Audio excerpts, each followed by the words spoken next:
Puerto Rican kid, bald head, loves snakes, loves Blizzy, Sergio Chacon. Yeah. What up, Pa? Peace. Welcome to the DBS podcast. It's your boy Sergio Chacon, aka Blizzy Chacon. That shit whack. I mean, it's always gonna be Dirtbag Shit podcast. The DBS podcast. Peace and welcome to the DBS podcast. It's your boy Sergio Chacon, and I'm here with my good friend Tom Delgado. What's happening, man? Hey, what's up, man? Before we get into it, I have to tell the people, not only are you a boxer, stand-up comic, but you're a historian, if I may. You got your own YouTube channel, Tom NYC, if I'm not mistaken. Tom D NYC. Yeah. It's fly. I like the fact that you're concentrated. Not that you're opposed to visiting other places, but you're concentrated very New York City. Right. Well, so it started with New York City because I'm a certified New York tour guide. Mm-hmm. You know, not a big deal, whatever, not to brag. But yeah, I started as a tour guide here, so I just kind of did it, loved doing the tour guiding stuff, and I was like, I'm just going to make videos on this. I know how to use cameras and kind of goof around and stuff, so I just started making videos. And it started out with New York, but I've traveled since. I actually just did a video. I'm going to post in a couple of days on Panama, actually. Nice. So that should be good. Interesting history there. And where are you originally from, Florida? I grew up in Florida. My parents are Nicaraguan, so we grew up visiting family out there. We got a bunch of family out there. I went to law school in Atlanta, and I've been in New York now for almost 14 years, dude. Okay, we're going to touch on each one of those places because there's a little bit of dirtbag shit. In Atlanta, I was just there. First time visiting a week and a half ago. Oh, my goodness. Dogs, I've always wanted to visit. The thing is, I'm doing one-nighters at these spots, and unfortunately for me, I'm unable to really appreciate the city because I'm there for like 6 hours. Right. But I will tell you, there's a lot of disparity in ATL. Oh, yeah. From one block to the next, I saw church women with the hats. You know, the hats look like cake, like little cupcakes. Yeah, like Easter eggs. Yes. They were walking around Easter eggs. I saw that, and I was like, okay, this place seems safe. Yeah. I like the churchgoers. Then the next block, it was just a bunch of girls and guys twerking. Yeah. And then one thing about ATL, you guys like to share your music. Every car is bumping the fucking, hardcore hip hop. I fucks with it. I like it. But it's just, I couldn't wrap my head around what was really going on. And like one block to the next felt very different. Was that your experience there? Oh, yeah. Going to school? I mean, yeah. Well, Atlanta's a crazy town, man. Like the different neighborhoods. I mean, you got to drive everywhere, which is a nightmare, dude. Not driving in Atlanta is one of the worst things ever. Probably worst traffic in the country. But it's cool, man. I mean, there's like the Buckhead area. Like it's crazy because like it's all Louis. What's Buckhead area? Buckhead area is like great to have you because I can get the historic like fucking perspective of each place we talk about. Well, Buckhead is like where all the fancy stuff is, all the fancy malls and like the Louis Vuitton, all that stuff. So it's all that like fancy, shiny exterior, but then you walk around and, someone's going to bash in your car or something. And that's what happened to me. Like my car got broken into. Right in Bucket? Or like a block in? A little bit further, right near Midtown, actually, which is another nice part, but it got broken into there. Atlanta's a crazy town. I was only there for 3 years, but I liked it. I actually really liked it. Known for their strip clubs. That's true. Did you fuck with the strip clubs or you don't do that? I mean, I didn't do a whole lot of that when I was there. I'm also from Tampa, which is also known for their strip clubs. But why do I think of like Tampa strip clubs with like I picture like the strippers there with like mosquito bite scars. Like that. Yeah, that's we got a mosquito problem. Sure. Yeah, there's like 16-year-old kids hanging out in there too and everything. Yeah, it's an interesting place. You want to talk about something on brand for dirtbag is Tampa, Florida for sure. Yes, you're originally from Tampa. I grew up in Tampa. Yeah, I grew up in Tampa. I was born in Philadelphia, but I actually grew up in Tampa, so I'm pretty much from Tampa. And this guy lives a nomadic lifestyle. I know, man. No home. I'm a nomad. I thought you were gonna say no homo. I was like, Tom. I was like, you trying to get yourself canceled? Yeah, exactly. We're trying to cancel, and it's also 2010, saying no homo. right. That's very Dipset, Jim Jones, Cameron, New York City, Harlem, fucking like Ebonics style. Yeah. So Tampa, Florida. I have a close affinity to Tampa. My father lived out there. And he used to take me to cockfights. Have you ever been to a cockfight? To a cockfight? Yeah, no, in Nicaragua even? Never been to a cockfight, dude. Would you fuck with it? I don't think so. That's messed up, dude. Yo, but you like fighting. You like boxing. Sure. I mean, that's got to be like, I remember. It's brutal, though. Oh, yeah, man. Those little, I've seen like, I came across some clips online and I was like, holy crap, this is what it is. I had no idea what it was. And this is a while ago. and they like put like sharp objects on their legs and everything. I'm like, this is messed up, dude. So they'll put them in pillowcases, and the pillowcases have like net windows, and they'll hang them on the hooks of the cars. You know when each. Have you ever noticed that in the backseat of a car they have like hooks where you can hang like bags? Yeah, sure. And I made eye contact with a rooster one time. He's like, "Get me out of here." And Please help me. Yeah, my father used to put wax at the back of the cock's foot, and then put a razor blade. Oh my God. And then the wax dries, and they like would slice each other. This was your dad? Yeah, my dad used to put them to fight In Tampa? in Tampa Wow. or a neighboring county. I don't know. What was he I doing in young. Tampa? He went down there for these cockfights? Because you're from here. Yeah, but he moved to Tampa. Oh, okay. Oh, dang, I didn't know that. Yeah, so he's okay. taking a cockfight. So I have a close affinity to Tampa because that was time my pops.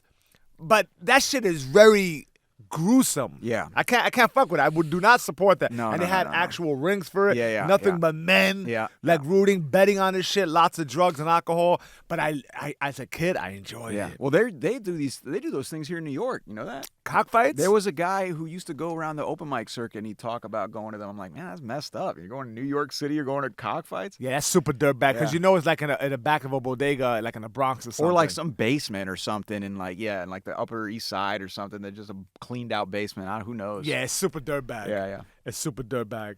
So, okay, so ATL, you went to school, and Tampa, you didn't see any cockfights? No cockfights. I didn't do any cockfights. How was your experience in Tampa? Is it dirtbag out there? Yeah, it is. It's pretty. I mean, it can be. For sure. I remember like the Gasparilla is a big dirtbag thing. The Gasparilla parade is the day parade. They used to do day parade. And it's like, like a little Mardi Gras with family, like Mardi Gras type thing, like beads and everyone dressed up as pirates. It's like, Oh, I was just there. I was Did at you the there? Tampa What? Theater, and they were doing that the day after. No way. Yeah, For real? they were prepping for That's it. it. That's the gas. So that's like a big deal in Tampa. They've been doing that for like 100 years, and It's tradition. tradition. That's right. It's tradition. but yeah, it's a big deal, and but there's also the night parade, and the night parade is in Ybor City.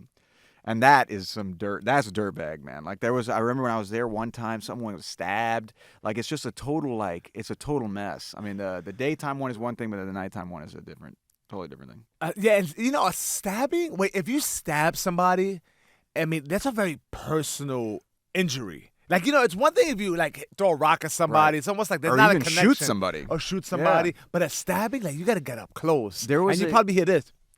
Well, And it's not that we enjoy. You're right. It's not the... There was a documentary I watched on prison gangs, and this one guy who was the head of a prison gang, I forget which one, he was talking about. You don't want to snitch. I don't remember which. I think it might have been like the Aryan Nation or something. One of the messed up ones. He was talking about how he'd stabbed so many people, but he said that the first time he never forget the first time he stabbed someone, and he described it, and he said what was so interesting about it isn't the feeling of pushing the actual knife into something. It felt like meat or whatever. The thing that he was struck by was how as he did it, he felt the energy leave. Oh, shit. And I was like, that's messed up, dude. The guy, when he was talking about it, and I was like, man, I'd never thought of that. But yeah, he said you push it in and you feel that whatever, that like, softness or whatever, but you also feel the weight and all the energy leave that slab of human. And I was like, damn, that's messed up, dude. That's heavy. Heavy. Yeah, it was really heavy. I kind of want to retract someone's energy now.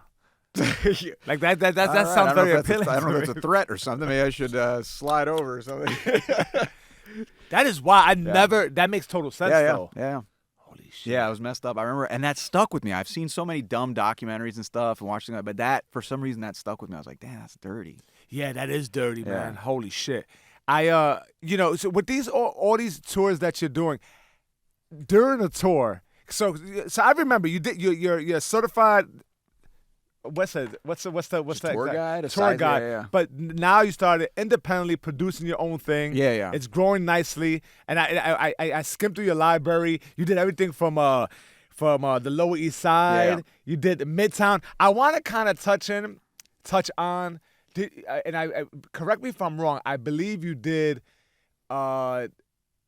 Is it the Garment District? What area is that? Flatiron? That's not Flatiron. That's no. above. That's just above. Yeah, Garment District's right below like Times Square area. It's Right. like in the upper. Have you done that? I haven't done the Garment District specifically, but I've done areas like Herald Square, which is I love the fact that he tags in. It's very dirtbag. The dark side. Yeah, well, those are another one. So I did a whole. What's funny is I just randomly did that. So I had So every now and then, I don't do live stuff anymore. I don't actually do tours. Good for you. Yeah, I don't. I mean, I do when people hit me up though. They'll hit me up and be like, "Hey, we like your stuff. You want to do one? I'll do private ones. At private rates and stuff." And these people wanted to see like. And best believe, because he's funny as hell and great at what he does, that's not gonna be cheap. All right, so don't come correct. You know what? It's worth every penny though. Yeah, so come on, man. It's a fucking a seasoned comic who knows his shit. Listen. Don't come through like I got $20 for your little tour. It's gonna be, it's gonna be considerably more. Yeah, okay? yeah. I mean, it's fair. I'd like to think it's fair. But yeah, so these people. I love that you. So you got a whole section where you do the dark. Yeah, the dark side. But it happened because this person hit me up. They wanted to see Greenwich Village, but they're like, "Tell me about some of the stuff that's happened that's kind of messed up there." And I'm like, "I'm happy to tell you that stuff." So I did, and I was like, "This is kind of interesting. I should do a video on this." So I did. And I did these dark, and then it just did really well. People really, people are sick. Yeah, people are dirtbags. Yeah. They like to see some stuff, man. Want to know like the underworld and shit. But it's kind of interesting because you think about it. You're walking around a neighborhood, and you're walking by some building. You're like, dang, 10 people were murdered in that building in 1983 or whatever. Or this building's facade exploded when a bomb was detonated here in the 70s. Like, you don't know this stuff, and you're walking by it. When people hear that, they're like, that's a cool thing to know. That's something you never forget, Yeah, it's like you forget dates, like the date that this was built or whatever, but you don't forget that someone's head was blown off right here, That's kind of interesting to me. I don't know. It is interesting. It's super interesting. So and anyway. It shouldn't be forgotten. Yeah. And you're restoring that. The thing is, I brought up the Garmick district because that area is straight up seedy and dirtbag. Oh, yeah, man. That was a big mob. The mob was all involved in that stuff back in the day. Yeah. The Garment district and everything? Yeah, and there's not many left. There's very few, people who... They also, like, have button shops. Like, they're like sweatshops. Yeah. And so you'll see these people pushing carts of, like, fabrics or buttons, but there's not very many left. But the area is super seedy. It's a slice of New York that never fully developed. It's still very, like, industrial. Yeah, I wonder why that is, actually. I mean, that must be because, you got Penn Station there, and Penn Station's kind of a dump, unfortunately, now. But it's all around that area, just north of there, and it's kind of like, I don't know. But yeah, you're right. It's never really developed. I don't know. I guess you could probably get a good deal over there, relatively speaking. I wonder.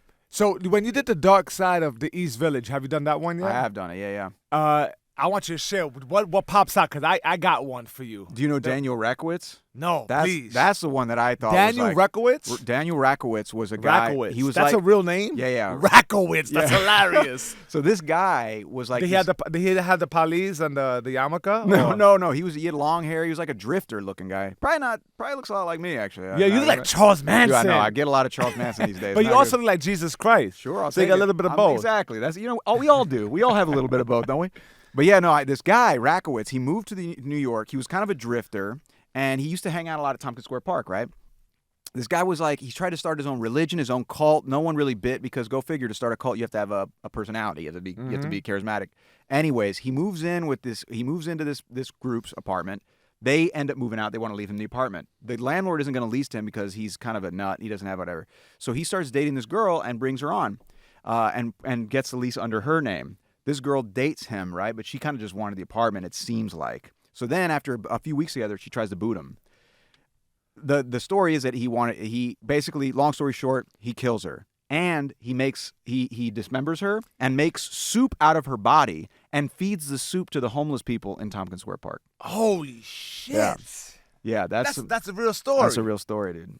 Oh. Yeah. He fed the homeless people as if it's not bad enough being homeless already. You got to eat a human body soup. So yeah, he fed the homeless people in Tompkins Square Park human soup. Which, by the way, this upcoming summer, I'm doing boxing sessions at Tompkins Square Park. So please join me, and food will be provided for all my premium package members. Some food, some human soup, actually. You'll get to drink some soup after your... That's messed up, dude. Yeah. That was one that definitely What year was this? This was in the 80s, man. That's not that long ago. No, it's not that long ago at all. This was in the late 80s. Yeah. Pretty wild. Wow. The East Village got some stuff, man. There's some stuff that's happened there. I grew up on 3rd Street between A and B, and there was a guy. And listen, I'm just going to keep it 100 with you guys, because this is the dirtbag shit. I always fuck up these stories when I try to censor myself. I never called him this, but every other one of my friends, there was like a group of like 6 of us, they called him Faggot Eddie, because he was a very flamboyant gay man. I never called him that. I really didn't. I was raised differently. I'm a little better than my friends. As you can see, I'm doing very well for myself. And that's You're what not they a called dirtbag. him. And he was so funny. He had a tight fade, and he had gelled up hair with a little point on the side. Supposedly, the backstory is that his family was actually in the mob, but because he was gay, they kicked him out. So he hustled. He sold drugs, like on the block, and he was a big time weed dealer. Fast forward, all the older brothers of the kids I used to hang out with, they used to hang out with him a lot, and he hooked them in. So you can masturbate in front of him. Oh, no. And then he'll give you $100. If you watch a porn video, he'll get a hooker. He'll give you $70. Pee on him, $20. So as time went on, he will hook you in. The price will go lower and lower. And by the time you're being like fucking molested, pretty much. You're fucking this guy, whatever. Yeah, it just Right. That's messed up. Yeah, and Right. for a little bit of weed, you're like fucking squeezing this guy's balls and shit. Uh-huh. One time he asked me to do it, and I was a proud Petland worker. I was like, I work for Petland Discounts. I would never succumb to pulling your woolly. Petland. Yeah. I didn't know you worked at Petland. Yeah. Nice. Yeah. That's Yeah. really cool. I was going for Employee of the Month. Yeah. Every month. I love that job. Came home smelling like cedar chips and parakeet shit. Wait, so what happened to this guy? Yeah, sorry. ADD kicked in. So one night, he threatened one of the guys that he had working for him. And when I say working for him, peddling weed for him, but Right, also right. engaged in Sure. sexual activity, if I may.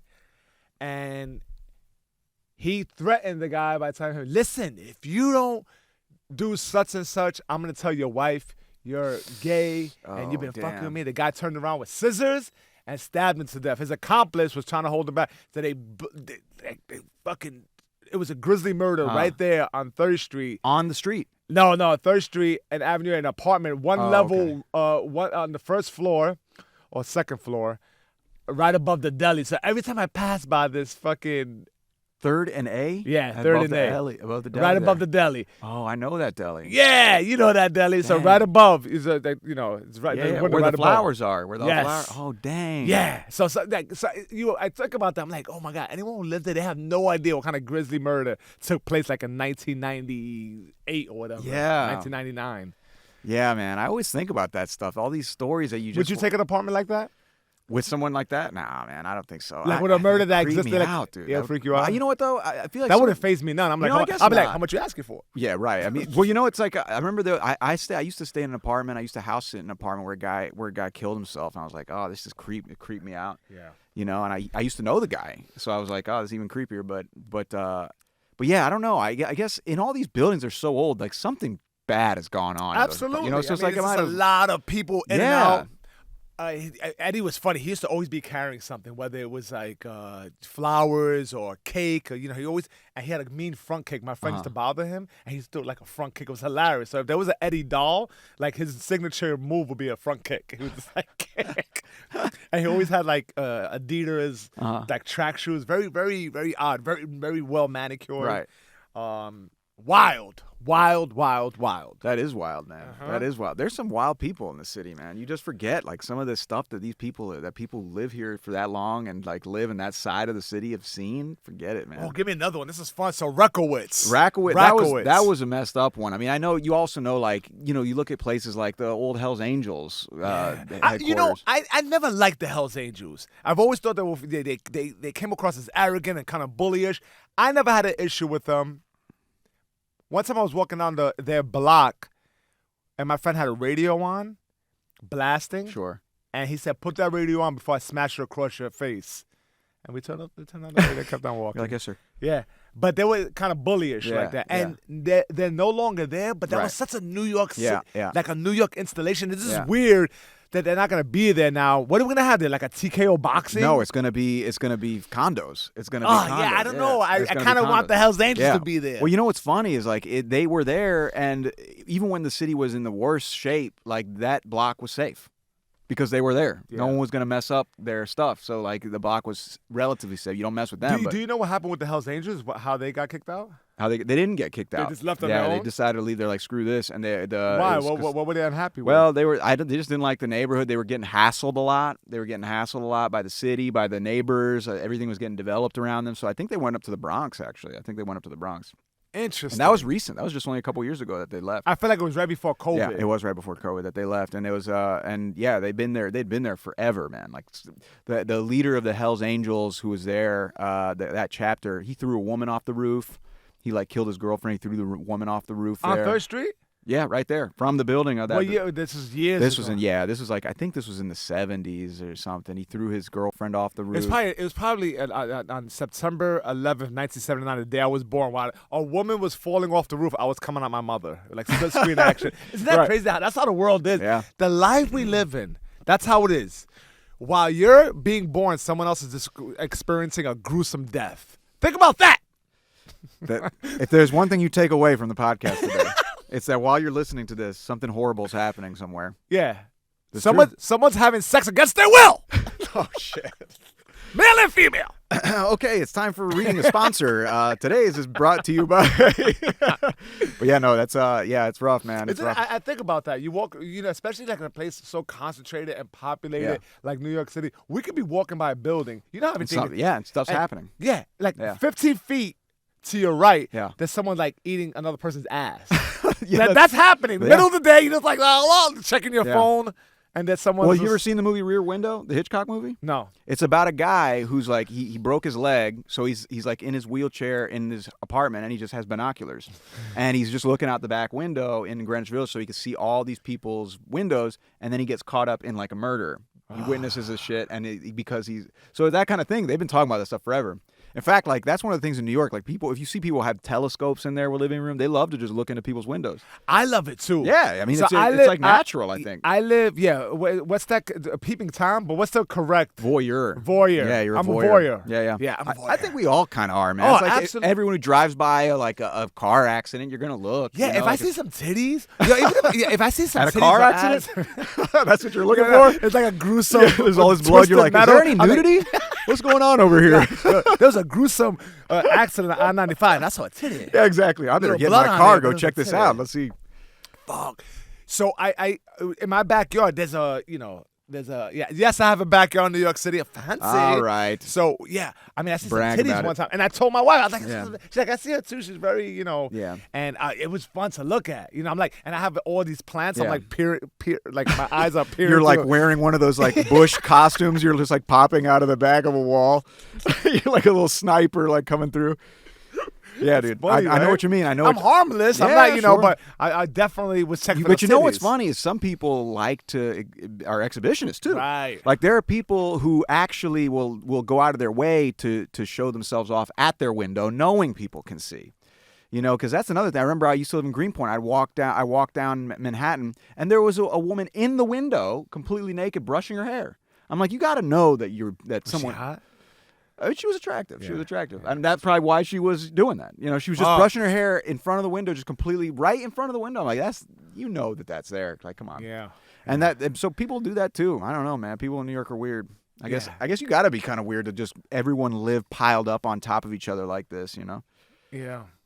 Have you had a weird experience on one of your tours? Back in the day when I used to do public ones, you mean? Public one or the ones you're doing now that you're using for YouTube? Dude. Have you had Yeah, I remember. some crazy shit pop off? This one was kind of funny. I remember once. So when I was doing the live tours, I was still doing the tour guiding as a day job and everything. I remember. Long story short, I was finishing in Chinatown. We finished the tour. Chinatown's dirtbag. Awesome. But It was I awesome. love I Chinatown. love it, dude. Like, I love it. if there is any fucking idea of new developments there, they back the fuck up. Yeah. I don't think that's Yeah. ever gonna happen, but I love Chinatown. I love it too. It is pretty dirtbag though. It's great. But I was finishing the tour of Chinatown. We were in Foley Square where all the courthouses are there. And I was saying, all right, we're done with Chinatown. Now we're in Foley Square. This isn't as interesting as Chinatown. It's a little boring compared to Chinatown. And as I said that, I was in a group of like 20 people. This woman was walking by the tour and she goes, I didn't know her. She was like, excuse me, boring? Boring? This isn't boring. This is where all the courthouses are. I'm like, great. I'm getting heckled on the tour, man. I'm like, this is lame as hell. I'm getting heckled. I was like, all right, She got man. files. Yeah, pretty much. Yeah, she was a lawyer. So she's like, this isn't boring. She's like, and just kept going. I was like, all right, ma'am, whatever. She's like, I'm a lawyer, and this isn't boring, and this is where I work. And I was like, oh, my God. And I go, listen, I used to be a lawyer. I didn't mean anything by it, whatever. And then she stopped when I said that. And then she looks me up and down, and then she goes, you used to be a lawyer? Looks like things are going really well for you. Yo, DBA. ass. Yeah, dude, that's like, Fuck. she's just like completely. What an unhappy person. Unbelievably Unbelievable. But then I was like, I was in shock, man. I was like, all right. The thing is with a heckler like that, they're articulate and they're like strong with their words. He's a lawyer, you know. You're a fucking lawyer. That's why he's projecting like clear. Yeah, but it wasn't even like a heckle. It was like meant to just completely like just destroy me. And I was like, all right. And as soon as I started to be like, I didn't know what to say because I can't just like completely destroy her in front of all my people, whatever. Yeah, you can. I guess I could. You're right. But before I even did that, someone on the tour was like, "Listen here, you bitch," Oh my God. and saying all this stuff. You're unhappy. This is pathetic.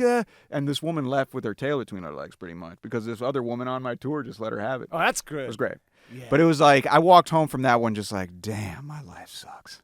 I was like, man, I am just like, it was just like, man. No one's exempt from a bad day like that. I know. That's a bad day. But you know what? A person who behaves that way, I can only imagine what she's going through. Because who does that shit? I know, man. That's pretty bad. Like, I thought that too. I was like, this person's pretty depressed. Like, I mean, they're out in public. They're doing that. Think about what they must feel like when they put their head down to go to sleep. Ugh. You know, like the stuff going through that brain. Yikes, man. And the unhappiness and the people who must hate her and like, oh, no. Anybody else like this pop up like a crazy guy in the middle, like pierce through your crowd? Oh, yeah, man. Move! We've had stuff like that. I've seen people, Because I can't front when I see like a tour group, if they don't move. Oh, yeah, it's the worst. And I say that to people. I'm like, listen, I'm just going to tell, when I used to do them, I'd be like, listen, I'm going to tell you this once. If anyone yells at you after this, I don't say you weren't warned, but get out of the sidewalk, Stay out of the sidewalk, don't do whatever. And people get yelled at. And I've done tours and we've walked up on people like, taking a crap in the middle of the street, like, all the regular stuff, which for us is like whatever. I remember once like we went to the Standard hotels with like 3 high school students. And I was like, up at the Standard, this is crazy. This is like, you couldn't make this up.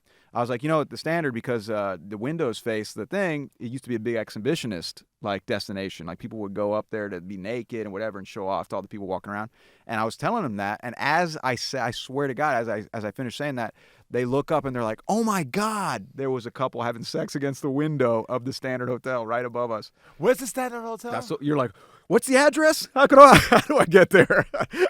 What time was that? I'm feeling out about my dirtbag ways today. Yeah. That's what happens when you're so comfortable with your guests. Yeah, you just like woke I'm like, up. where's that at? Yeah, what time was this at? I pull out glasses out of nowhere. I'm like that, just writing it down. Like, okay. Right. Where's the Standard Hotel? I'm just curious. It's the one right above the High Line in the Yes, the that's the highlight. But where that walkway is at. Yeah. But that's a relatively new development. Well, the High Line is. The Standard was there, I think, right before that, and I think they built it over the abandoned railway. I've seen first. that, and I've heard that before. That's why I asked. Yeah. So people actually go ahead and do that. Yeah. And in fact, like at the beginning, Is it a hotel? Yeah, it's a hotel. It got in trouble because people would go to check in, and the front desk would give you your keys and be like, "Have fun," wink, wink, because they knew what you were doing there.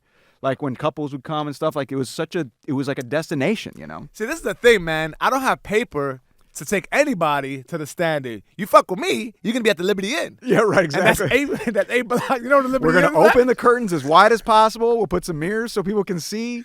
The Liberty Inn. Are you familiar? Is that the one over near the Javits Center? No. No, it's further down. Oh, so it's like on 14th Street, right before the water. Oh, okay. It's like a beige building. It's like the color of this belly right here.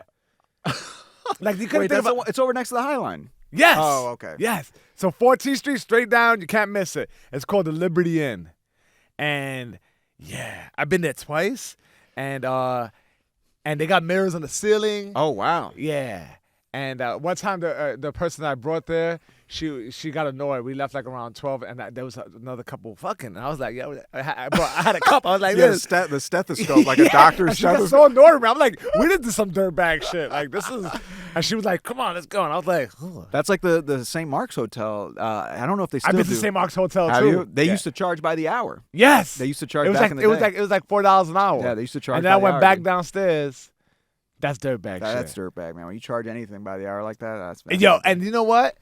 You get what you pay for. Yeah, of course. I mean, Yeah. that shit was rickety. You get $4 worth of bed bugs for Yeah, for going in it was there. gross. Yeah. Liberty Inn, if you're going to be a supreme dirtbag, I would definitely go with the Liberty Inn over St. Mark's Hotel. The fact that the St. Mark's Hotel, right next to the V Spot, you know the V Spot, Alex yeah. Catabaño's Yeah. veggie spot, they're like 6 feet apart. It's super funny because you got something that's very progressive and healthy for your soul, Right. and then you got something that's like just The dark. complete opposite. Yeah, complete opposite. Yeah, man. But that's also too kind of the charm of New York, man. Like you have the duality. Like that's the chaos that is New York. Like one block will be the richest person in the country. The next block is some guy who's literally, cooking up crack on the street. On the way over here, the guy was cooking crack on the street. It was just like, This right over here near Union Square, man. Right next to like all the fancy stores right there on Broadway and Fifth Avenue. There was another guy with a needle in his hand right there on 21st. Or not 21st, it was on 19th when I came over here. Yeah, dogs. It's super wild. Yeah. You're a well-traveled person. You love your history. Would you say New York City is your favorite? You think it's the best city? I think it is. Or is that arrogant? I think it is. Because when New Yorkers say, I'm like, you're fucking arrogant. Yeah. Visit other places before. But here's the thing. Like I would say this too when people I'd be like, New York's the best city in the world, and they'd be like, nah, well, my city's prettier, cleaner, friendlier, older, has better weather, whatever. And I'm always like, well, that's not. New York doesn't claim to be any of those things. But one thing these people never tried to claim or argue is that their city is more energetic, talented, or ambitious than New York. There's just too much energy here.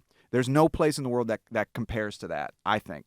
The energy here, the ambition, that drive, that hunger, you don't get that. You can go to, Shanghai or Buenos Aires or whatever. There's people in the streets and there's crowds and stuff, but it's not the same. And everyone knows it. Everyone knows it. Like if you've done something cool in another city, you still got to come here and do it before anyone here gives you any kind of credit, It doesn't work the reverse. If you've done it in New York, you can go wherever and people are like, yo, this guy did it in New York. Cool. It doesn't work in reverse. I think that's an interest, and it's not because it's American. Because the beautiful thing about New York is that it's not American. It's like the least American thing about. But that's what America is. That's what the United States is. It's a mix of all these people who they chose this place. That's what I think is also cool. It's a bunch of immigrants, but it's also immigrants who, out of all the cities in the world they could have gone to, chose New York. What kind of psychopath are you?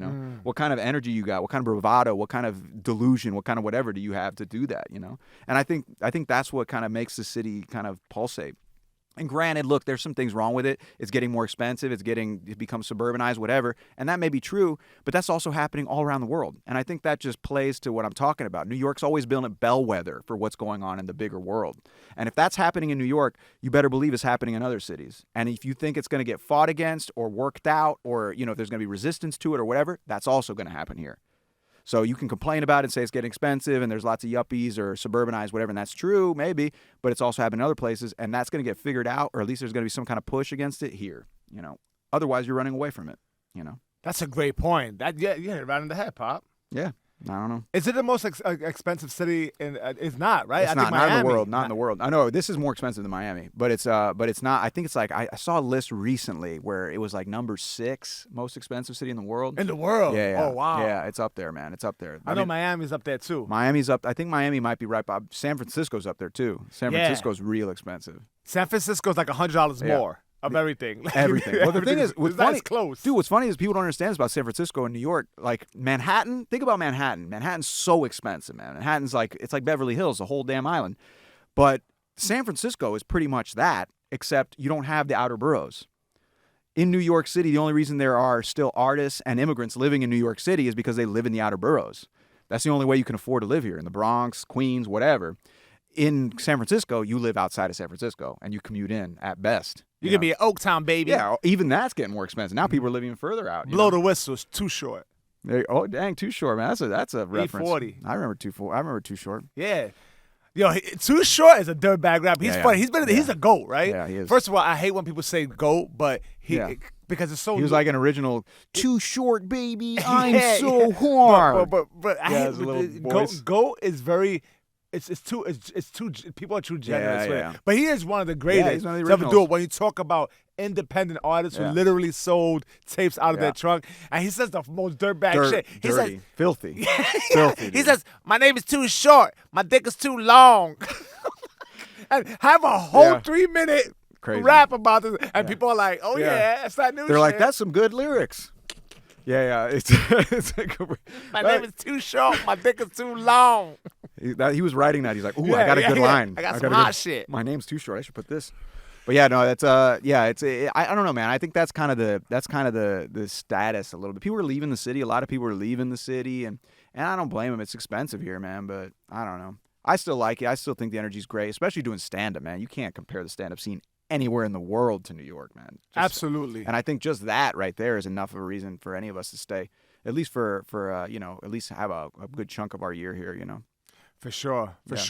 How was your visit to Panama? You just got Great, back like man. 6 hours Panama. ago. No, yeah, 6 hours. More like a few days ago, but it was great, man. Panama's the best. I went with my girlfriend, and that's a serious history, dude. I don't know if you know what you know about Panama. I know the Hands of Stone, Roberto Duran's from Panama. But Roberto, I was driving through his neighborhood, actually, his old neighborhood. He still hangs out there, man. That's crazy. I could see him like drinking a beer. You know what, man? Down. And that's what I think. This is a kind of a digression, but I think that's a cool thing. Like when you were that famous and that rich, like people claim like, oh, I came from nothing, whatever. I know, but you forget who you are if you don't keep tapping into what you used to be. Period. Like you can be. That's great. It's like, okay, you came up from nothing. You worked your butt up. Good for you. Now you're just a rich guy, or you're just a rich woman. Like you can say you still that thing, but you're not. You have to be in that stuff still. You still have to be around that stuff. People there still got to trust you to be that still, to be tapped into it. And he goes there and he does it for that reason. He doesn't want to forget who he is. Because isn't it wild? Hold that thought. Isn't it wild? We were just talking about before we got the mics hot. And for my people who are not in the industry, like me and Tom, that's right. The mics were off. Okay, when we got the mics on, we call it it's a hot mic. That means it's on. We were talking about how when we box, how there've been times where we got hit and we thought we were concussed, or how we forget people's names, and we're like, is that due to boxing, the years of sparring and shit? And this is a guy. Roberto Duran has fought everybody. Yeah. And he's like fluid with his speech. He's coherent. He's like 70 years old. It's crazy how some people can just handle punishment. Yeah. I mean, he's been stretched out by the Motor City Cobra, Tommy Hearns. Yeah. I mean, with a right hand that would have had my eyeball by my asshole. Yeah. Well, that's back when the best boxers actually fought each other too. Like they didn't duck each other. Like they just went at it. And they fought each other multiple times. Yeah, multiple times. And they go to war. Like in the second round, they're already bloodied and it's a total mess. And he took punishment. Like he wasn't like Floyd Mayweather or whatever. He dodges. He's a defensive fighter, and he doesn't, arguably doesn't fight people at their peak or whatever. That's a whole other thing. But yeah, they would just take brutal punishment, and he is able to he's fine. But then you have people like it's sad to watch some boxers too, like Floyd Patterson, man. Like Floyd Patterson towards the end was just like out of it. Wilfred Benitez, that Puerto Rican champion. I mean, he's like Meldrick Taylor. Have you seen Meldrick Taylor's another one, man? Like these people you can barely talk, and it's pretty bad. But yeah, I don't know, man. He still goes out there and he still dances with people. You didn't see him though. I didn't. I wish, man. He's like a legend over there. But yeah, it's a cool place, man. The story of Panama's nuts, man. I mean, first of all, the country like owes its existence to like the meddling of the United States, dude. Like that country, it got its independence from Colombia because the United States wanted to build the canal. And Colombia was like, long story short, Colombia was dragging their feet. They wanted more money. They were being a pain in the butt. So the United States, through like these agents who were kind of like, serving as intermediaries, basically helped Panama get its independence from Colombia so that they could deal with the country of Panama rather than the country of Colombia. Interesting. It's nuts. Like, and they had this little country basically freed itself from Colombia because the United States wanted to deal with it. And then Colombia was like, what the hell are you doing, man? You can't just do this. And they're like, man, what are you going to do about it? They were like that. What are you going to do about it? The United States had a toothpick in his mouth. Yeah. You ain't tell me shit. That's pretty much what happened. Like, it's crazy. But like at one point, like the United States had parked gunboats on either side of the Isthmus of Panama to keep all the Colombian troops out. And, and that's what there was nothing they could do. Colombia's like, well, what the hell is this? And the rest of the world and even American politicians were like, you can't do this. But they did. And they did it under the pretenses of protecting their interests in Panama, protecting the interests in Panama when it really was not, But anyways, it's kind of funny. And, they did what they wanted. And then they got a ridiculous deal for the canal, a ridiculous deal. And to the point where the Panamanians were like, what the hell is this? We don't want to give you this much. And pretty much the Americans, through this agent, were like, okay, well, then we'll just pull our gunboats away, and you guys can deal with the Colombians. And they're like, fine. And pretty much that's what happened. Isn't that wild? That's wild, man. Yo, Che Guevara put it best. He said the United States is like an octopus with its tentacles all over the world. It's sucking out resources from this place. Well, dude, back then, like that's like Teddy Roosevelt's time. I mean, Teddy Roosevelt was pretty explicit in his that's what he wanted to do, man. He could carry a big stick, speak softly and carry a big stick. The big stick policy. He wanted to go around and just do everything. He was an imperialist, man. He wanted to go around and do all these things. And that's what he did. And did he have a monocle? He used to wear a little, Am I saying that right? Monocle? He was a boxer. Was he? He was a boxer. Yeah, he was a boxer. Yeah, too. he had a mustache. He had a mustache, had big smile. Yeah, he was like a burly dude. He was a crazy dude. Like the guy was like he went off to the ranch. He became a rancher. He worked in the Secretary of the Navy. He was all these things, and he just became president of the United States because the fucking president got assassinated, and he just became president. He's like, who, me? Yeah, pretty much. And you know what the funny thing is he got put as vice president because people kind of wanted to get rid of him. They're like, this guy's stirring up trouble in New York. He's trying to like, reform stuff, and all the business people were like, get this guy out of here. Send him up to Washington and have him just be VP, And that's pretty much what he did. And then the president dies, like right into his term, and this guy becomes president of the United States. And everyone's like, oh, shit. We got to deal with this guy now. Funny, man. Crazy. He was a boxer? He was a boxer, yeah. And this is back this is back in the days, right? So yeah, this is back they when basically boxed like this. Yeah. Put up fisticuffs, put up your hand. Yeah, right. And they used to fucking have horsehair gloves. Yeah. Tied with rope. Yeah, and they used to just wail on each other. There was no it was just technique. wailing. No technique. There was no bobbing and weaving. It was just haymakers. Yeah, this haymakers, which reminds me of a YouTube video, or like an IG video that's floating around. It's pretty old, but it's of an older man. Oh yeah, the guy who beats up the younger guy. That's the young guy has like a little man bun, and he gets beat up. Wailed on. The guy who gets beat up is like barefoot. Yeah, he's like, that was really funny to see. That guy just. But you know what's funny, man? And this is one of the things, not to like digress too much, but that's one of the things I love about boxing, dude. Is that it's not. You think that like. It's all about it's there's something that you get the technique obviously, but the purpose of having the technique is to like have your weapon. But then it becomes a matter of like how you wield that weapon, your heart, your ability to come back from getting knocked down, all this stuff. Like that's something you can't train for. That's something that's inside you, That's and granted, right. you train for the confidence you get. You train for all that stuff to go into a fight ready and prepared or whatever. But you're testing wills, You're testing something way more like human and something like that really like essential. I think that's a cool thing about boxing, and that you learn the technique and everything, and even compared to like MMA, there's always that the MMA guys could beat you up in a street fight and all that stuff. And that's fine, but that's not what it's about. I hate that argument though. That's not what it's about. Even like, and if they can, who cares? That's not what it's. A guy with a gun could beat up the MMA guy. So what? That's not what it's about. What I think is so cool about boxing is that you're forced to stand up. You have to if you're not ready, you're going to get punched. You're going to get knocked out. In MMA, you can go on the round and just, and it's all, and you tap out or whatever. That's fine. That's way less intimidating and scary than getting knocked out. And if you're in a boxing ring and you're not ready, you're going to get knocked out. You can't do anything about it. You're going to be on the ground. You're going to get hit in the head and you're going to get knocked out. Like you can't run. You can't duck it. And that's what I think is so cool about it. Like I think it's it's like the scariest thing. And if you read the book On Boxing by Joyce Carol Oates. No. Serge, you got to read this book, man. But it's called, what's the name of it? It's called On Boxing. On Boxing. Joyce Carol Oates is one of the best, American authors alive. She's this old, frail lady who happens to love boxing. And she wrote this book about boxing. That's the way Rosie Perez is going to be. Rosie Perez is like this woman who, actress, known, everyone knows Rosie Perez, and she loves boxing. Yeah. I mean, it's nice. Like, we know women boxers, women fighters, but very rarely you have fans who are women, who are just diehard. But go ahead. So dude, you love this woman then, because this woman is she's a woman of letters. Like she's an incredibly accomplished writer, like very well respected in the literature world, and she's obsessed with boxing. She wrote a book called On Boxing where she talks about all this stuff, and she talks about how all that stuff is. She even says she's like people say that boxing is a metaphor for life, but she's like, no, life is a metaphor for boxing. Like that's the purest form of. That's her quote. Yeah, she's like that's the purest form of struggle you could possibly have. She's like you're literally it's like being knocked out is that's like a stand, and that's like death. You're facing like that possibility of lights out. It's over. And you have the referee in there as like the conscience of like humanity or whatever. So it's not just barbaric or whatever. And that is supposed to serve as like, what keeps it an actual challenge rather than an actual, street fight or something. And she talks about all these things. I'm just like, yeah, that's very true. Because I think that is like, I don't know, man. I think that's like a really cool thing. You're fighting yourself. That's why the weight class and all that stuff, you're going up against yourself. Like you're getting punched. You're going to keep going forward. It's like, it's kind of a cool thing, man. It sounds like a beautiful read. Dude, you got to check it out. If you take one thing from today. If you go against me, like, and I'm not talking about you personally, but if anyone goes against me, just know that I'm gonna cheat.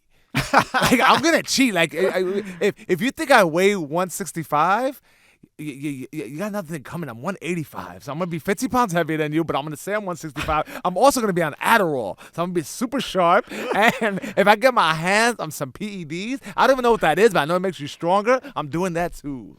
What was it? What fight was it where the guy And had... I'm eating some Canelo meat. Yeah. I'm doing it all. Wait, what was the fight Because where he you had the gotta bottle? cheat a little bit The in special life. bottle? Give me the special bottle. Who was the boxer that did that? Was it Panama Lewis. That's right. Okay. And Reyes. Lewis. No. No, it was Margarito, wasn't it? No, Margarito. No, Margarito had No. he had the plaster cast. Yeah. But there was another boxer, I forget who tried to. There was a special bottle. Aaron Pryor.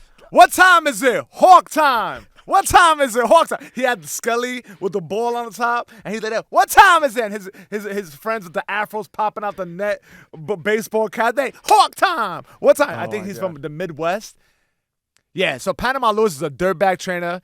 He was convicted of assault in the ring because not only did he give Aaron Pryor special water during the Arguello fight. That's what it was. Arguello fight. Yeah. Arguello, they were both they're like 140, 147. Nicaraguan, by the way. Nicaraguan, great boxer, Yeah. long and rangy. He could crack. Yeah, he was the mayor of And for you Managua. lames out there, crack means hit hard. He hit like a donkey. He could crack. Yeah, that was his thing. So I believe it was I don't know if it was the first or second fight, but Panama Lewis had all his jewelry on, greasy ass Jerry curls. Yeah, give me that bottle I made up. And they handed him a bottle. He said, another one with the black label. And Aaron Pryor drank that water, and it was like, power up. Right. Like Yo, a mushroom from Super Mario. Power up. And he just wailed. That's so messed Did he up. stop him in that round? I don't remember exactly how it ended. But he wailed on Arguello. Yeah. So, and then years later, Panama Lewis is working a corner of a gatekeeper type of boxer named Louis Resto. He's a Bronx native, and he fights this kid up and coming. He's like 14-0. There's a documentary on it called Assault on the Ring, I believe. I'm sorry if I'm fucking up the name, but I believe it's Assault on the Ring. This matchup between Louis Resto and this kid, and I'm fucking the name of the guy is I'm blanking on the name of the guy that was supposed to win the fight. He was a young kid, blonde head. I believe he was from like upstate New York. Louis Resto's gloves were loaded. Sure. Plaster Paris. That's so messed up, man. Yeah, and he also took the drink. God, man, he really cheated. Yeah, and he beat up the guy. The guy's face was all fucking broken. And while Louis Resto was celebrating his win, he goes to the kid's father, goes, good fight. And he felt it. He felt the guy's glove, yeah. And they checked the gloves, and there was plaster in there. His life was ruined, too. And there's a documentary. Who, the guy who lost or the fighter?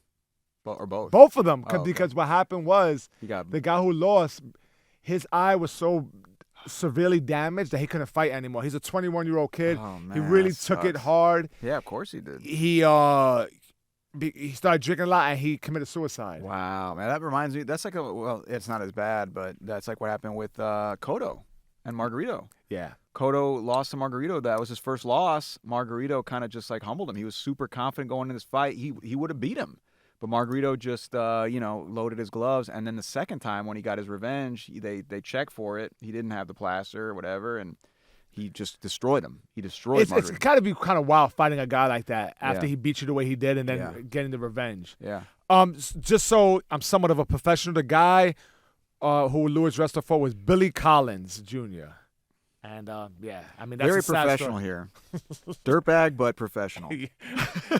That's a I got cell my phone. Google. That's right. Yeah, I mean, Smartphone. that Miguel Cotto Margarito 2 fight, I mean, Yeah. I was standing up Yeah, during man. that I shit. think I looked like there a was- Jack Russell. There was no one rooting for Margarito in that fight. There was nobody. He was laughing like a jack-o'-lantern. He had the braids, the Yeah. fish eye, Yeah. because his eye was fucked up from the Pacquiao fight. Yeah, man, that was messed up. But yeah, I don't know, man. That's Arguello was he was the mayor of Managua, Nicaragua. Yeah, he was a politician, Yeah. and And he also got died. killed. He got They ruled it as a suicide, Right. Yeah, right. but that shit Yeah, is Yeah, and that's a crazy thing about what's going on in Nicaragua right now. He was kind of like breaking ranks with like the president, the party, and all that stuff, and they say it was a suicide, but I don't know. Yeah, especially the way he supposedly Yeah, it was like shot on himself in his the chest. torso. Yeah, come on.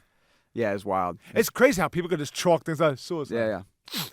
Suicide. Keep on walking. Well, that's the kind of. I mean, back in the day too, here in the United States, that's what they used to do. It's like the Dave Chappelle joke is like, just sprinkle a little crack on him. For real. He would say that's what they would do. Like police officers would literally just plant stuff on people and be like, all right, well, he tried to shoot us, we killed him, whatever. It's like it's kind of wild, but yeah, I guess maybe they still do it, but yeah, that's what it is in third world. That's for sure. In Nicaragua, they do that stuff. Forget it.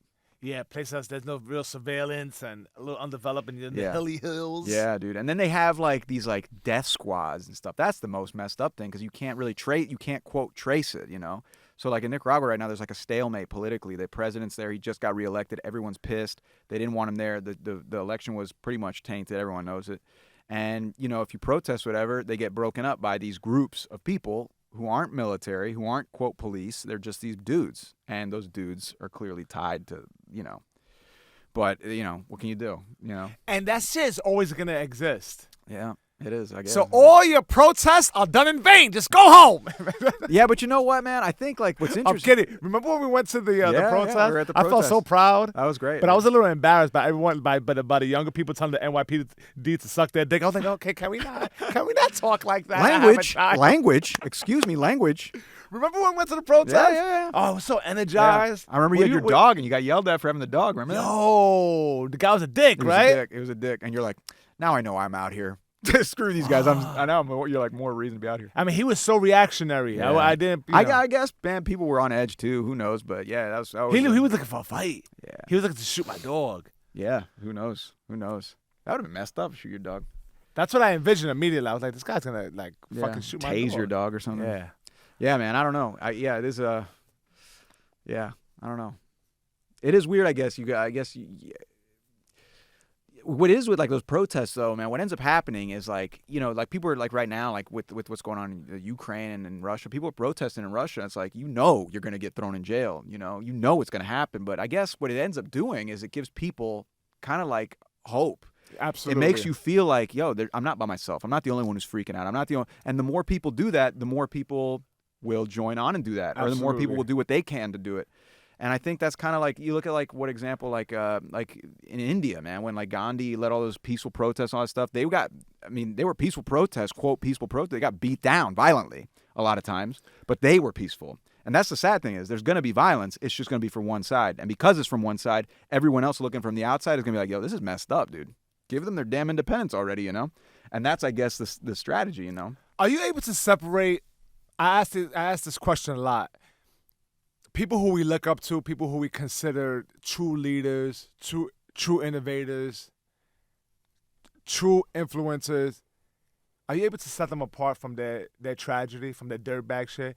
Gandhi, I've heard. Yeah, right, I've heard in passing. Yeah, I don't know. I never read it. I started to read a Gandhi Yeah. book. I couldn't get into it. But they say he likes to fuck the kids. Is that true? I don't know, actually. I don't know if that's just true. I mean, there's some people who just say shit over and over, regurgitate. I don't know if that's factual or not. Yeah, and supposedly he was not a good father either. Supposedly he wasn't a very good father to his kids and stuff. And like, and obviously like Martin Luther King, he had his skeletons too. Yeah, so what? Wait, he cheated on his wife. He liked to have a threesome. Yeah. Martin Luther King deserved it. He deserved a little threesome. Yeah, he did. But that wasn't it, man. He also plagiarized. Supposedly, like he plagiarized in college. Like when he went to school, he plagiarized. Like on his, I think it was like his thesis or something. Like he was like, there were a couple things on him. Yeah, he stole the written material. Dirtbag. Yeah. But no, like, so there are a couple things. And so like his speeches were plagiarized? No, I don't know if it was the speeches. I think with speeches too, it's like, people pull from other speeches. And I think that's how like pastors and stuff have always been. But I think he actually plagiarized material on something he wrote, I think. I mean, everyone's gonna have some dirtbag shit. Yeah, and I think that's kind of at the end of the day, like what you got to remember is like, everyone's got dirtbag shit. Yeah, as long as for me, as long as the gist of what they're doing, what they're trying to make away, I can't judge people too much. I mean, those are serious accusations, right? What we're talking about, you don't dismiss them, right? But for example, like a new leader that we have, he's a younger guy. Do you know Sean King? You've heard of him? I do, yeah. There's a lot of controversy surrounding him. Yeah. Listen, the way he speaks, it kind of like resonates with me. Like I can listen to him. I like the way he's very. Let's unpack this. Right, You know, right. and he's put into the forefront some shit that I know of, a little more in depth. And at least if I'm that interested, it at least allows me to do a little more research. Or I don't. Yeah, well, sure. But but he's one of these younger guys who are. But there's people who hate this guy. They're like, he's not even black. Like he's right, he's black. right. It was just crazy. It's so Which is funny. nuts. He was like didn't he go to like Morehouse or some black college, and he was like the head of or like the student body president or something.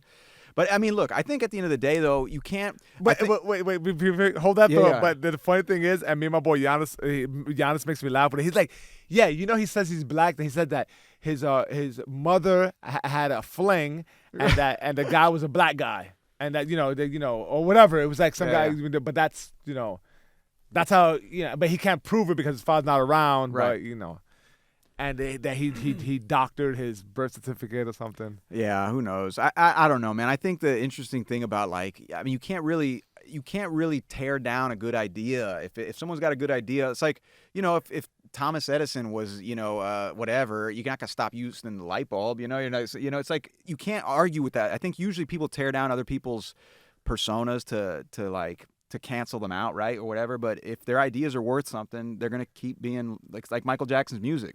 It's like, all right, Michael Jackson was a questionable guy, but you can't argue with Thriller. Yeah, because black, white, Asian, yeah. African, Mexican, everyone was moonwalking. Yeah, and everyone's still gonna listen to music at a wedding and be like, yeah, I'm gonna dance this. Sorry, I don't know what to tell you. I always said that about R. Kelly. I wasn't even a big fan of R. Kelly, but because I lost my virginity to It Seems Like You're Ready, I'm always gonna have. How ironic, right? I'm always gonna hold that song in high regards and some of his music. Yeah. Even though he likes to touch little booty holes. Yeah, and also too, I guess I don't know. I guess it's a weird thing, but yeah, I mean, you can't. It's tough because like, what are you doing when you argue against like Martin Luther King? Okay, so he did this, he did that. It's like, what are you trying to say that what he's saying doesn't make sense? Like, we're getting distracted here. It's like if you're talking about one thing and you try to bring in another thing, then you're really kind of just trying to do that. You're trying to distract from the actual point. That's what's called an ad hominem attack when you go after the actual person. If I'm gonna write that down. I'm gonna use that shit it's today. True. If you're talking like if we're discussing something, we're arguing something, I just say, "Wow, shut up, man! I saw you steal $20 the other day." And it's called ad hominem. I think so. It's like I'm ad gonna hominem. accuse of That's somebody. like an actual. I'm gonna be at the club tonight. I'm like, oh, you're trying to ad hominem me. But yeah, that's what people do. They'll go after something that's off topic but sways people's opinion. Oh, they also call that gaslighting. Well, I think Is it a little different? Gaslighting is a little different. Yeah. Is it? So what? They try to persuade you. Gaslighting is when. What is it? Turn off? I don't know. Well, gaslighting, I think, is when you're saying you have something wrong, but you're saying I'm doing something wrong, but then I say no, it's because you're doing something wrong, or you're actually you're crazy. Like you're actually crazy. Oh. Yeah, like I think that's what gaslighting. Yo, we live in a world filled with manipulation and trickery. That's right. Where everyone's looking to scam someone else, I guess. Fuck, man. That's some dirtbag shit. That is some dirtbag shit, man. Definitely. The fact of the matter is, we all, in closing, I have 5 questions for you. All right. But I want to say that a lot of the battles are the same. And it's good I talked to a guy who's savvy with his history, right? A lot of the battles are still the same, but they're framed differently. There's different characters in the story. For example, right, we talk about like manipulation, whatever, like, but the way they're brought, the way they're labeled is pretty funny to me. And I guess this is me because I'm old, but you ever heard of like the term love bombing? Mm-mm. Okay, so love bombing is like, say you're with your girl. You say I love you to you love bomb. You bomb her with like precious gifts and jewels, if I may. And and compliments, but you ain't really and the finest spices from all the land. Right. Yeah. But your intentions are dirtbag. Right. Yo, you know what we called that back in my day? A player. Motherfuckers who's trying to fuck. Right. Just so you butter someone up too. Yeah. So now there's like there's blogs and terms and books about love bombing. That's the thing. Like, I just don't get the terms, so I'm reacting to the terms, but I'm not doing the just research on it. But the labels and the terms annoy me a little bit. Another one. Are there any that annoy you, like the new shit? Because there's a lot of newer words that like used in abundance. I was talking about how I hate the word goat because everyone's like, oh, he's the goat. You take a picture with somebody, oh, I'm with the goat. Like, nah, that's a regular motherfucker. Like, the goat, that's the greatest of all time. You know, like, you know who was saying that shit? LL Cool J back in my day. You know, he was saying that shit. And Muhammad Ali, you know, but not everyone's the GOAT. So it's like these terms and using abundance. There's another one that really ticks me off is toxic positivity. Toxic positivity? That's a thing? That's a thing. Well, Thank you. How does it work? Exactly. I don't know how it works, but I'm going to tell you. Okay, this is how it works. I do know how it works. So I saw a story on my Instagram, and it was toxic positivity, and it had a list. Like, if you have a bad day, Tom, and I say, bad days are just bad days, dust yourself up, keep it moving. Right. That's me. That's me being. Oh, that's hilarious. That's crazy. That's like I'm being positive, but it's toxic. Right. You know toxic means poison? Right. And when I think of poison, I think of green pellets used to kill rats. Right. You think of like the skull and crossbones on a big barrel. So these words are jarring to me. Right. You know, when they just use them like this, like this toxic positivity. Right. And I'm like, okay, so the person who shared this, I looked to see who the author was, and every other one of my friends who follows this author is the same person.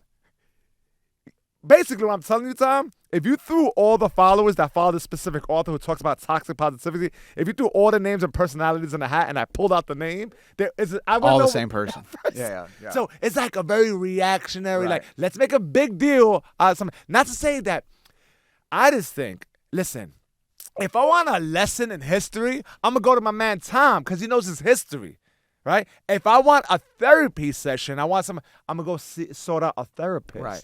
I get it. Friends and family should be sensitive and empathetic, but not everyone wants to be told, you know, you need to be this with this kind of like shame. That's the thing. It's the shame attached to it. Like, well, it's a way of kind of rejecting what someone's trying to offer up. It's a way of that's what it is. Like, rather than like work out the nuances with someone and be like, hey man, you know, I'm actually just trying to vent a little bit. You know, maybe you could help me. I don't need to hear. Rather than doing something like that, you just label that kind of thing, just sweeping generalization. It's toxic. It's toxic positivity. That's crazy. Yeah. Because like there's nuance in anything, and this is one of the problems. And not to go too far off, but this is one of the problems in any kind of political discourse right now, and it happens from both sides, man. Both sides just say the other side is doing blank. The other side is blank. And that's not that simple. Messy. It's not that simple, man. Like, and it makes, and rightfully so, both sides get mad because they're each being labeled as something, just sweeping generalization, and there's no dialogue anymore. And so nothing gets done. Yo, that's why I spend my days petting my snakes, which is a very primitive animal. And that's not a euphemism for something. Petting my reptilians, stretching, and listening to Sadhguru. That's all I give a fuck about. And some R. Kelly in the morning. And some R. Kelly. Okay, 5.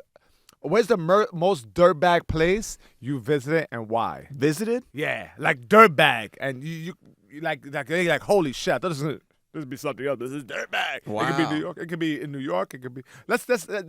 Let's narrow it down. What's the most dirtbag part of New York in your eyes, from your experience, if I may? The most dirtbag place in New York? Yeah. I don't know, man. That's kind of like that's pretty. There could be many, but you choose one. I don't know, man. I guess it depends on where you are, what time, or whatever, man. I've had a lot of dirtbag stuff happen to me in New York. You know, I had like a lot of dirtbags. I remember once, like, because I remember like in the East when I moved into the Lower East, I lived in the East Village, like Alphabet City, when I first moved here. And, you know, back then, like, there was a lot of young people and stuff going out and stuff, but there was still a lot of dirtbag there. And I remember once I was walking down the street. It was, like, late at night. It was, like, 3 in the morning. I was walking with, like, a milkshake, because I was, like, I just left the bar. From Ray's? No, from Criff Dogs, actually. And I was with my girlfriend and a roommate, and these, like, giant dudes were walking in the opposite direction of us. And it was, like, 3:30 in the morning, man. Oh, fuck. They smacked the shake out your hand? Yeah. One of the guys looks down as he's walking by and just goes, that looks really good. And he just goes, whack. And he knocks it out of my hand onto the ground, dude. Oh. And I was like, damn, I don't know what to do. These guys were fucking huge. And I was like, all right. And they just kept walking because I picked it up. It didn't spill. I picked it up. I turned around. I looked. The guy didn't even turn around. So I thought to myself, like, should I just unscrew the lid, just toss it in his back? Nah, you did the right thing. I Sometimes you got to keep it moving, Pop. I just kept it moving. But I was so mad, dude. Yeah, and you know you're what's funny? humiliated, right? Yeah. In front of your girl and shit. And I was so mad. I remember that night I couldn't sleep, and I was like, you know what? I'm gonna fuck either. If your girl wants to fuck, you're like, I went. You were sipping your milkshake by the window. Yeah, I was like, I You remember. didn't want the milkshake anymore. No, after hell that. no, I didn't want anything. I was just like, man, I was so mad. I was like, you know what? I'm gonna learn to box. I was like, I remember I said that to her. I was like, I'm gonna learn to box, and I eventually did start boxing. But yeah, You know what's crazy when you see stuff like that? You can avoid it too. Like you can see like the energy. yeah, You know, just take a girl, walk Yeah. across the street. You know, so I'm glad it was just that. yeah. Well, you And also not- know and- too, like it comes from insecurity too. Like I think if it's funny because you talk to like boxers and stuff, they're some of the most some of them are peaceful. Yeah. Like they can walk away from stuff like that because they're like, I don't need to prove anything to this guy. I could wipe the floor with him if I really wanted to, but I don't need to. Also, there's a confidence that's Yeah, that's what I mean. Like yeah. there's like a security. It's like Yeah. I've been in the ring however many hundreds of times. I don't need to prove anything to this guy, and this isn't even like a boxing. But so they can walk away from that more easily rather than someone who's like, oh no, screw that guy, and then you Yeah. feel this like impulse to run back and do something stupid, you know? Yeah. So Kill a hey, motherfucker. Right. Yeah. Okay. But yeah, I guess that was a dirtbag story. I don't know. That's That's super pretty dirtbag. dirtbag. That's super dirtbag. Okay, you know I'm a big animal lover. Yeah, man. What would you say is the most dirtbag experience you've had? I was gonna say dog, but that's we could say in general because you're so well traveled. So I imagine that in Panama you probably had salamanders and exotic birds. So what any dirtbag interactions with animals? Well, the dirtbag is the most dirtbag thing I've ever. I ate cuy in Peru. You ever heard of that? cuy. Cuy, C-U-Y. It's guinea pig. They make guinea pig. Gamey? Yeah, it's gamey as hell, dude. And they bring it, and the grossest thing is My that, Burmese python eats guinea pigs. really? Well, dude, they were like wheelbarrows down the street in this town in Peru we were in. They had like wheelbarrows down the street with just filled with guinea pigs that they were gonna cook. But when they bring it to your table, it's just like flattened, and it's got the tail still on it, and the But the teeth tails are are still very in it. small, right? No, they're actually like tails, and they're just like everything's flattened. Yo, you ate a rat the because teeth- guinea pigs' tails are this big. It was gross, dude. It was really gross. Whatever it was, it had a little tail and had the teeth, whatever. And I was like, oh man, and I couldn't finish it. But that was probably the grossest. Was it even good? No, it was terrible, dude. It was terrible. It was terrible. And the person I was with a couple people, and one of the women had to send it back and have the like head taken off and stuff because she couldn't look at it. It's tough. The Yeah, fucking it's thing gross, is just dude. looking at you like. It's gross, but it's funny too. Like I don't know, man. I love animals too, and they crack me up too. Like when I was in Costa Rica, we went to like this area where it's like a sanctuary for like animals and stuff. Sloths and all these cool animals. And it's so funny because like the little monkeys there, they have these little monkeys, and the monkeys got used to having people around, but then they're little dirtbags. Yeah. These little monkeys, man, they know what they're doing, and we They're watched super this smart. happen. This monkey would go down, and he would go to the people who were on the beach nearby. There's not a ton of people on the beach, but one of them would go down and like look at the people and like get very close to them, and these people would just be totally like enthralled. They're taking pictures, they're going close, and while that's happening, all his friends are just rummaging through their crap behind them. Naughty. Crazy. That these animals are nuts, dude. Yeah, no, they're super smart. Yeah, and so these monkeys would do this scam. Like they would literally. It's almost like That's That's crazy. like something that people That you would see do on 42nd in Times Street. Square, right? Exactly. This is something people do here in Times Square. These That's monkeys hilarious. are Like hilarious. it's dude. orchestrated. It's very conscious. Yeah, like that. When did they talk about that? When did they sit down and be like, "Yo, okay, Fred, you're going to the front. Dang, I did it last week, man. No, you just shut your mouth and do it. You're the best at it." Like, when did they actually sit down I and wonder plan that out? if they you go know? like by size, who's gonna do what? Yeah. But that's crazy. Like at some point they had to Seniority. orchestrate that. Like they're like, all right, you three, you go down the right, you go down the left. Like they had this thing planned out. One of them's going there and like kind of dancing for the people, and while the others go through their stuff. That is hilarious. Crazy. That's so funny Do you to me. know kind of what kind of species it was? I forget what kind of monkey it was. It was like Spider monkeys, I gibbons. think so. Yeah, it was like the ones that look like the one from the show Friends. That little guy. Those Okay. they look kind of similar to that. That's hilarious, man. Yeah. Yeah. Listen, if you're ever thinking of purchasing a monkey, it's a if you see it on Craigslist for a price that's very reasonable, chances are you are in for the most dirtbag years of your life because they will open refrigerator, they will throw milk, they'll throw fecal matter. Yeah, at they you. don't mess around. Yeah, dude. listen, they're like 2-year-olds their entire life. They require a great deal of care, large enclosures. They need specific diets. You can't be feeding them fucking Reese's Pieces buttercups unless you wanted your face to be mangled, like that woman who got fucked up by that chimp. You know, Chimp's different than those little monkeys. that though. is Chimp true. will- But let me tell you something about these little monkeys. They'll twist your fucking ear off. yeah, they will. They won't. They'll They won't scratch the shit out of your They'll face. scratch the Yeah. shit out of you. They yell. They screech. So, yeah. Don't fuck with monkeys. Leave those primitive beasts alone. They belong in the zoos. Okay. Yeah. Tom, you're the fucking man. I love you, brother. I'm so happy with everything you're doing. Please plug it in. All right. All the social media handles, man. anything you want to share. Yeah. I mean, the YouTube is Tom DNYC. I try to post something once a week. I got a video about Panama coming out here very soon. And yeah, just do stuff around New York, and then Tom DNYC on Instagram, and then I have a weekly show which you've done before, very fun. At I Poco love that show, on Wednesdays. Poco. Yeah, on Wednesdays called Let's See What Else is the name of the show. You can find that at What Else Comedy on Instagram. And yeah, man, that's pretty much it. And then other than that, just kind of hang out here in New York, travel around a little bit, do a little bit of other stuff, and yeah, that's it, dude. Dope, man, dope. Well, that's another show. We did it. Subscribe, like, comment, all that generic bullshit. Smash that like button. Smash that like Smash button. the like. I appreciate you guys. Appreciate you, brother. Yeah, dude. Thank Thanks you for so having me. much. Another one of the books. Peace. We out. I mean, it's always going to be Dirtbag Shit Podcast. The DBS Podcast.